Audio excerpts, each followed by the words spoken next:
29 सालों में पहली बार हुआ ऐसा।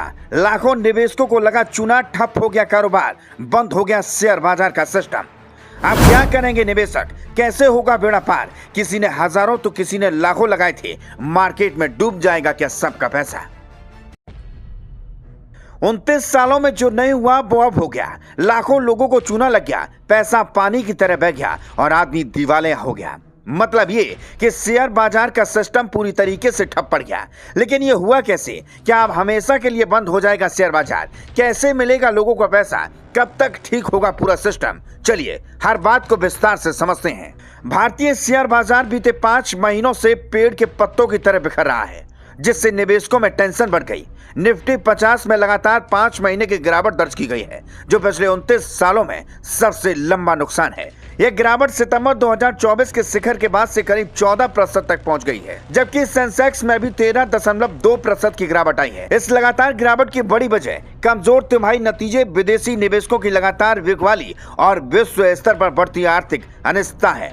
सिर्फ फरवरी 2025 में ही बाजार 4% तक गिर चुका है और हालात फिलहाल सुधरने का नाम नहीं ले रहे। हालांकि ये कोई पहली बार नहीं है जब शेयर बाजार में इतनी लंबी गिरावट हुई है। मनी कंट्रोल की एक रिपोर्ट के मुताबिक इतनी लंबी गिरावट आखिरी बार जुलाई 1996 से नवंबर 1996 तक देखी गई थी, जब बाजार 5 महीने तक लगातार नीचे था। इतना ही नहीं, सितंबर 1994 से अप्रैल 1995 के बीच 8 महीने तक गिरावट दर्ज की गई थी। इस बार भी हालात चिंताजनक बने हुए हैं और निवेशकों को यह समझ नहीं आ रहा कि यह गिरावट कब थमेगी। छोटे और मझोले शेयरों ने इस गिरावट में सबसे ज्यादा चोट खाई। साल 2025 की शुरुआत से ही स्मॉल कैप इंडेक्स 14% और मिड कैप इंडेक्स 19.2% तक गिर चुके हैं। बाजार में करेक्शन के बावजूद एक्सपर्ट का मानना है कि अभी भी इनकी वैल्यू महंगी बनी हुई है और निवेशकों को समझ कर चलना चाहिए। हालांकि सिटी ग्रुप कुछ अलग ही जानकारी दे रहा है। उसका कहना है कि भारतीय बाजार पर अपना स्टाफ नेचुरल और ओवरवेट कर दिया है। उसका यह भी मानना है कि करेक्शन के बाद अब भारतीय शेयर बाजार की वैल्यू पहले के मुकाबले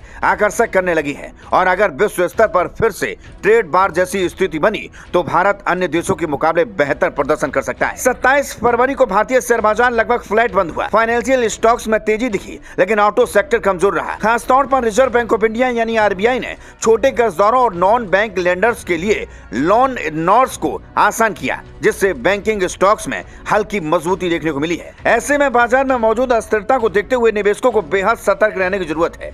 लॉन्ग टर्म निवेशकों के लिए एक करेक्शन अच्छी क्वालिटी स्टॉक्स खरीदने का मौका हो सकता है, लेकिन शॉर्ट टर्म ट्रेडर्स को अभी धैर्य रखना चाहिए। बाजार में निवेश करने से पहले कुछ बातों पर विशेष ध्यान देना चाहिए, जैसे महंगे शेयरों में जल्दबाजी न करें, अच्छी क्वालिटी वाले स्टॉक्स चुनें, मजबूत फंडामेंटल्स वाली कंपनी को प्राथमिकता दें, घबराहट में बिकवाली न करें। उतार चढ़ाव से डरने की जरूरत नहीं है, लेकिन सही समय पर निवेश करें।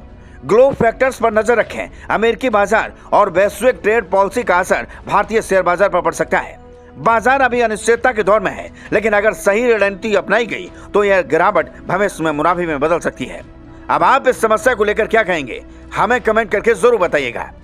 Bureau report.